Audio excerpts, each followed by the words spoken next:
Hello, my gorgeous, good-looking friends. I've been waiting to do this forever. Doria! I think they've got your number. I think they've got your alias that you've been living under, but you really don't remember. Was it something that they said? Are the voices in their head calling Doria? Doria! I have said this from the very beginning. Doria is the source of the evil. My initial reaction is that I didn't expect the voice that came out of Doria's mouth. She looked really nervous, and I didn't think that she wanted to be there. Now watch this. Is she praying? One more time, watch it again. I believe Doria also had a script, and she is trying to remember everything that Meghan wants her to say. Sure. My name is Doria, and I'm Meghan's mom. And the last 5 years has been challenging. And the way the director positions it, it makes it sound or come off like, okay, she's seeing her daughter suffer through some things, but we have to take a look at the other side. Why is it challenging? Maybe because the two of them had been scheming, and with the situation with Thomas Markle and Samantha Markle, to get out of this situation and maintain helping her keep her reputation intact, I'm sure she has been helping Meghan with these lies. Doria is what you call an ignoring narcissistic mother. Don't be fooled. The only reason why Doria is speaking out now is because she was brought up in Tom Bower's book. Prior to that, nobody knew anything about her, so she never opened her mouth. And we know that Meghan had paid Doria handsomely. Yeah. How does it feel to be here talking about that today? I'm ready to have my voice heard, that's for sure. A little bit of my experience, as her mom. Yeah. There were many instances over the last 5 years where Doria could have stepped up and spoken out about her daughter in a positive light. We need to be asking ourselves this question, why now? I will put money on the fact that this interview was conducted after Tom Bower's book came out. Her mother's not doing this for Meghan. She's doing this for herself.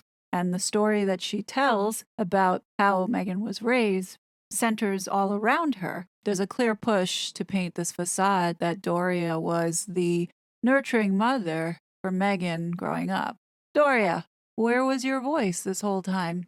And here is a moment that Doria is actually claiming for herself as if she's living vicariously through her daughter. I do. And when she told me, we're on the phone, and she says, Mommy, I'm going out with Prince Harry. And I started whispering, oh my God. She says, you can't tell it. And so from the beginning, it was very sort of, oh my God, nobody can, And here is a moment that Doria is actually claiming for herself as if she's living vicariously through her daughter. It's why she did not foster any assistance with Thomas Markle or Samantha. And look how she's gloating about it. What's hard about this is that Doria has a kind-looking face, which is very deceptive.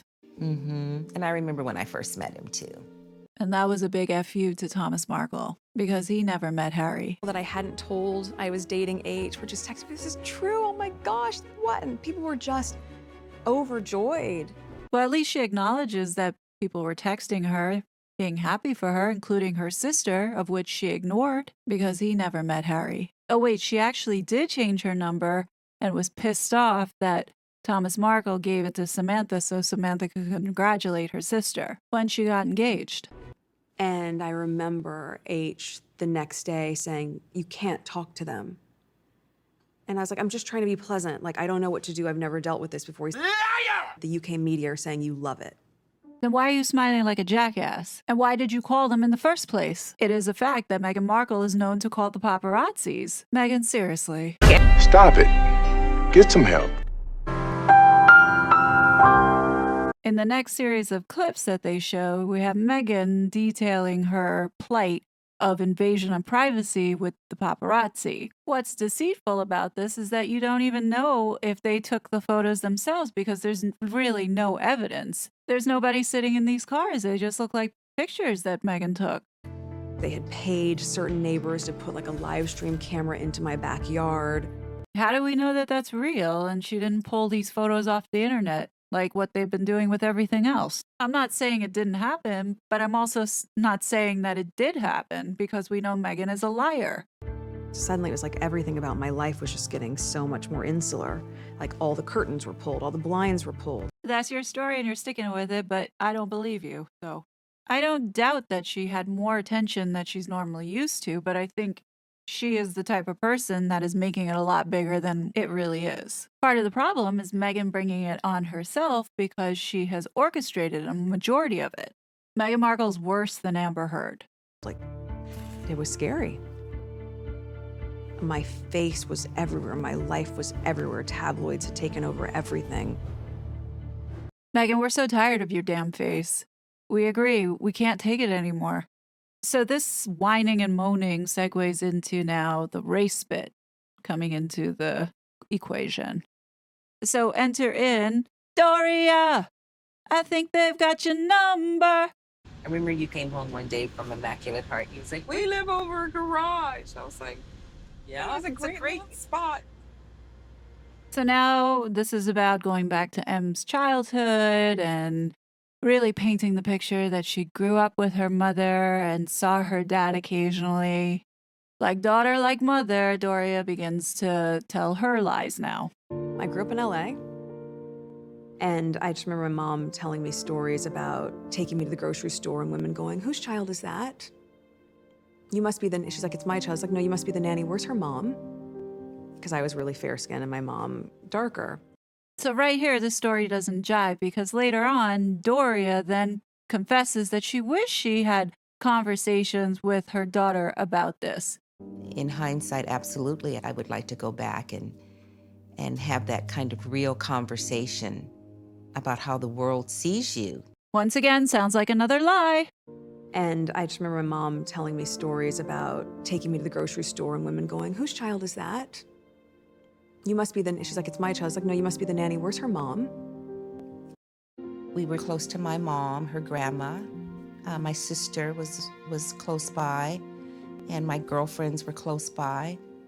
So we had a nice network of women who really helped me raise Meg. So she's not actually fully lying. I mean, technically, if her sister and her mother had helped her while she was away, in theory, it's actually correct. But very, very manipulative and passive aggressive, because by saying nothing, that's worse than actually giving Thomas Markle even the slightest amount of credit. And Doria blows up and contradicts Meghan's whole sob story of how she was the loner and read Archie comic books alone because she was practically an only child, blah, blah, blah. This all came from archetypes. She was always so easy to get along with, very congenial, making friends. You know, she was a very empathic child. Oh, the irony! It's too much! Of all the things that a mother could remember about their child, this is what Doria remembers the most. I remember asking Meg, did I feel like her mom? And she told me that I felt like her older, controlling sister. I never forgot that. That's such a narcissistic thing to say. I want to read this from Samantha Markle's book on page 160. The following year, as I was looking for a place to move to that was closer to work, Dad said that I could stay in the spare room of his place while I looked for an apartment. It seemed like it would work out great for a while. Meg's room was just situated off the dining room, and once inside, there was a doorway that led to a beautiful blue and white tiled Art Deco bathroom and a small room adjacent to the bathroom, which is where I slept. I worked late on the television show one night, so when I got in, I tiptoed past Meg, hoping I wouldn't wake her. In the morning, I shuffled groggily into Meg's bathroom. My legs felt like they had cement blocks on them. The bathroom sink was made of beautiful antique porcelain with silver Art Deco handles on it. I brought in my toothbrush and toothpaste, turned the water on, and brushed my teeth. From behind me, I was surprised to hear Meg's voice in a surprising and authoritative tone uttering, "Babe, could you remember to put the lid on the toothpaste?" I was taken aback, only because it seemed out of character, And most adults put the lid on the toothpaste anyway, so to be reminded of it in advance struck me as a bit snippy. Even though it felt awkward, I tried to hide my dismay and excused it away as it's a good thing she pays attention to detail. I felt that it was her way of letting me know that that was her bathroom and she didn't want me messing it up. I thought, well, the Princess of Vista del Mar has spoken. Whatever happened to respecting elders? Oh boy. Her tone of voice and demeanor was very reminiscent of Doria's. She was always different when she got back from her mom's house. I felt like some of the changes in her personality were attributable to a bit more than merely growing up. I thought perhaps there was some negative coaching going on. I got the feeling that me staying there was crowding her space. I could certainly understand that because she was a young teenager. And let me make the correction because I know some of you will correct me for it. The word is pronounced reminiscent. I apologize for making the mistake earlier in pronouncing that wrong. After Doria inadvertently contradicts Meghan, they show Meghan and her mom going to the Hollywood schoolhouse to visit an old teacher and reminisce of the old days back when she was this compassionate little angel. And what do you know? The damn dish soap commercial story comes back up with Meghan doubling down, owning that she was the one that got this commercial changed. Nerd growing up. This is like an important part that people don't understand about me. Like, I was not the pretty one. All right, I'll give her that. One truth here. She was not a cute child. My entire identity was wrapped up in being the smart one. There are those catalyzing moments in your life, and from my standpoint, I had this commercial change when I was young because I found it to be sexist. Like, how sad do we feel for her that this is where she peaked in life as her biggest achievement? And the messed up thing is that it's not even her achievement. She was not responsible solely for getting this commercial change, which is like the most like mind-blowing thing that she could go on this documentary and be so bold and brazen to reaffirm and double down that this is the truth, which is a lie. Why doesn't Procter & Gamble come forward and tell the truth? Oh, right, because they're just as woke as the rest of these idiots. I changed that commercial from my little handwritten letter. You are a bald-faced liar. And it was a big deal because I was going to middle school after that. So I was like, I was the little activist.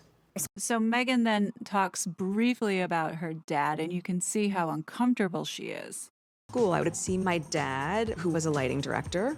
Sometimes I'd go on a set of this TV sitcom called Married with Children. I'm glad that this school friend spoke out in support of Meghan's dad, because where was her mother when she was going to school?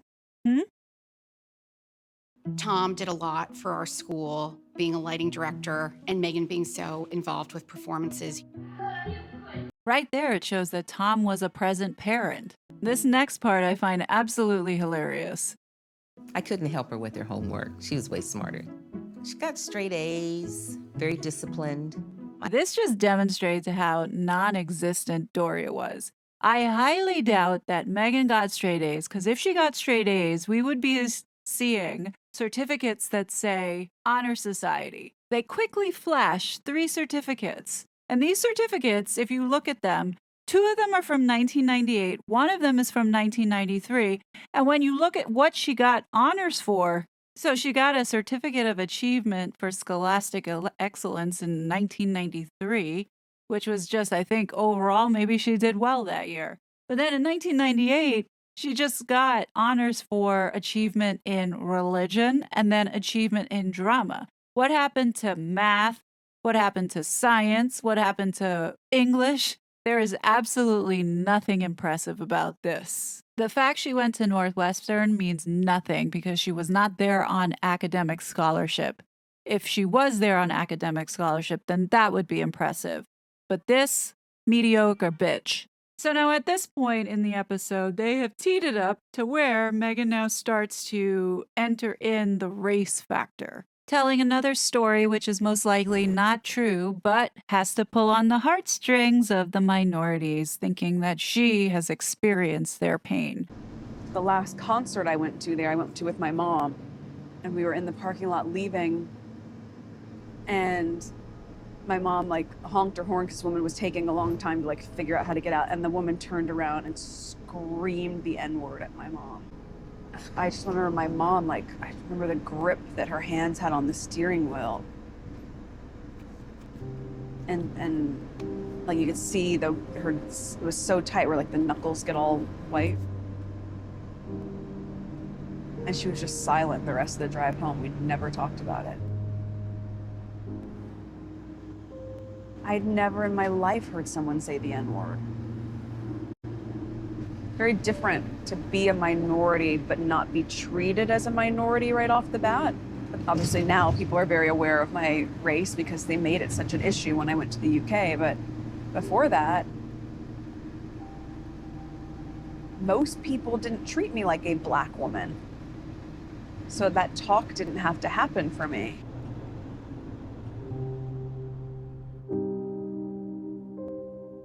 Meghan, you don't classify as a minority because you are half white. That already cancels out your victimhood racist claims. Just shut up, Meghan. Shut up. You be Harry, and I'm gonna be the, queen. Grandmother, I met this beautiful woman, and she just happens to be mixed race. Why is this not being called out for being racist? If the situation was reversed and you had Caucasian people imitating Black people, don't you think that there would be some kind of uproar and complaining going on? This is so disrespectful and derogatory in so many ways. How are people not offended by watching this? And why did Harry allow this to make it into the final cut? And this is the crux of the problem. Doria fueled this race baiting and triggered all of this off. And I suspect something happened to Doria in her life experience that has caused her to be probably the real power behind all of this. And I said to her, I remember this very clearly, that this is about race. And Meg said, Mommy, I don't want to hear that. I said, well, you may not want to hear it, but this is what's coming down the pike. At that time, I wasn't thinking about how race played a part in any of this. Of course she wasn't, because she never identified as a Black woman before. But until she did identify as a Black woman and saw how many benefits that she got from it, meaning that she could lie, and if somebody challenged her, she could just pull out the race card and say, you're racist, that's power. And now she's embraced it and using it to mask her bad behavior.